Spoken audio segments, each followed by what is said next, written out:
So I want to preface this is one of the Project 2025 series. And it's only, I will address, I've read most of it now, and I will address pieces of it that I feel need to be addressed. And this is one of them, but this is the main one. And I want to make it clear about Project 2025. These people have been doing this since 1978-79, and they're very happy to brag that the original project was Project 1981. That's way before I even got the right to vote. Like, I didn't age by 1981. That is also less than 5-6 years they started putting this together after Roe v. Wade. And one of their primary attacks has always been a woman's rights, and abortion being the main crust of that attack. So I want to talk about abortion, and I want you to hear me out, and I want you to think about what I'm saying.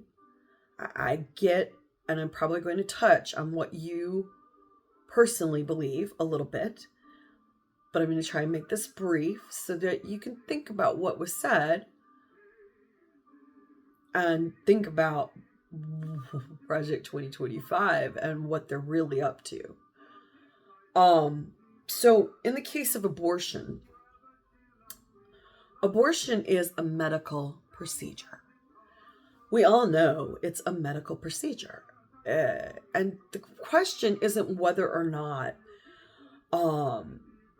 it's not, right? We all know that. So the real question is, does anyone have the right to be in someone else's doctor's appointment?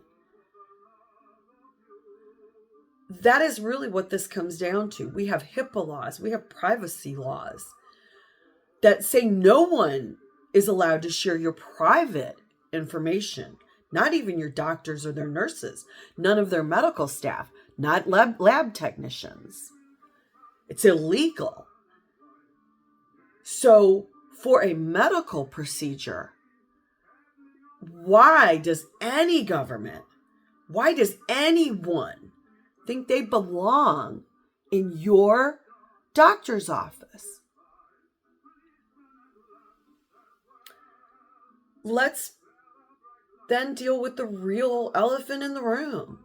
The only reason is because women are still treated like second-class citizens. Period. It's not a fallacy because, let's be honest, before Roe, we did not have the right to go into a doctor's appointment and get any medical procedure without our male guardian's permission. No. In a handful of states that allowed it, and when I say handful, I mean like I count them on a hand, less than 5 fingers, allowed a woman the full right to go into a doctor's appointment, have a cyst removed, have any surgery, have anything without her male guardian. And your male guardian could be your son or your son's son.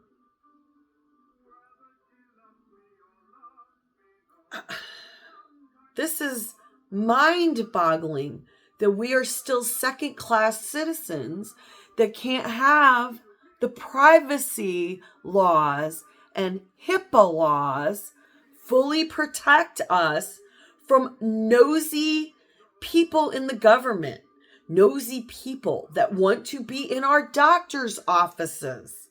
And now it's not even a male guardian, a husband, a father, a son. No. Now it's everyone.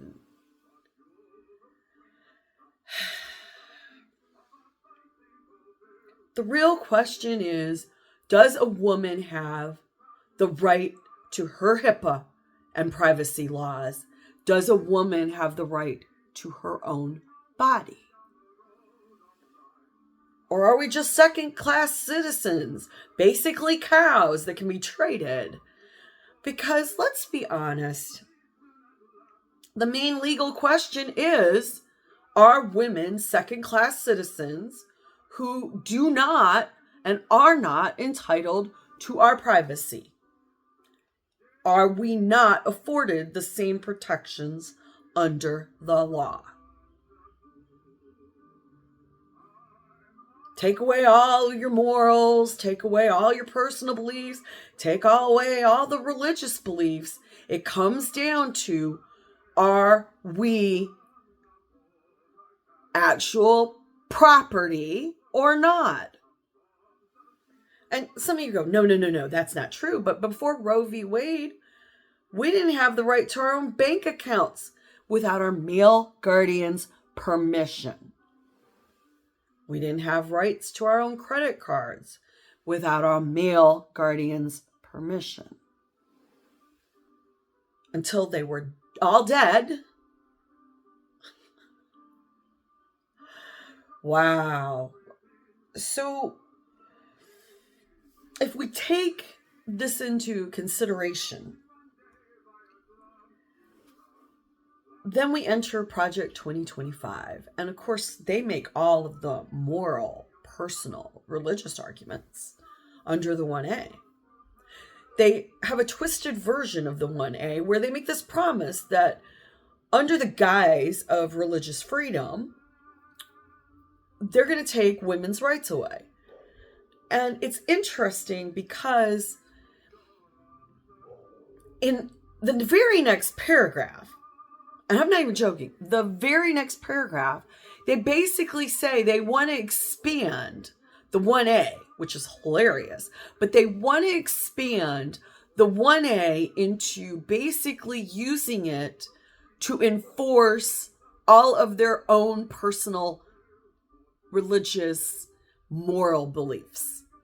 Now, that might sound great to you if you currently share their moral, personal beliefs. But one of the shocking things that came out of the exact same thing pre-World War II in Nazi Germany was eventually that they expected people and doctors to report their children if they were deformed or had some kind of physical or mental defect. And they recommended doctors euthanize those kids. Is that the kind of society we really want? I mean, you're saying, no, we're not going to get there. That's not where we're going. But it is. We're talking about taking women's rights as full citizens away.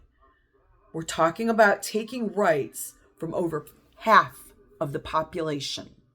Women make up 54% of the United States.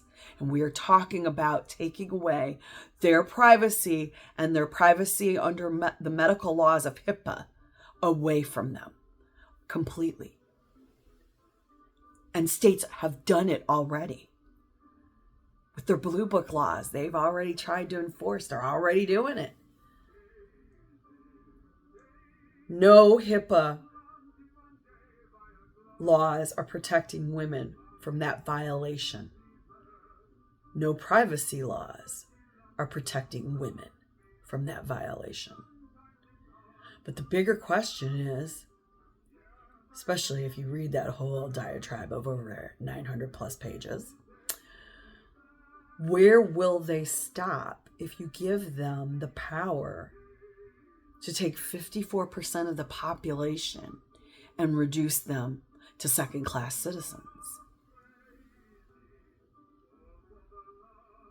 Be terrified. Be terrified. It is not the world my grandmothers dreamt of. They didn't, especially after World War II, they did not want to go back in the box. Arguably, no one ever wanted to be property of someone else, ever. That's where these people want us to go. And that's what they bury it in one little sentence, but not too far, so that they can whip it out to your face later. But you agreed to this. Yeah. You only read this sentence up here, but we put it right in the next paragraph. You didn't read 2 paragraphs? Oh, so sorry. What do you mean?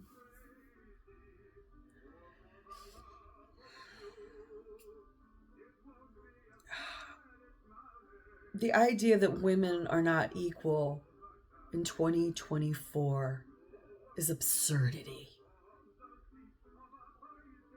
We're not, but the idea anybody can not recognize us as equal so much that they believe laws that break privacy and HIPAA laws, they're supposed to protect everyone, really only apply to men.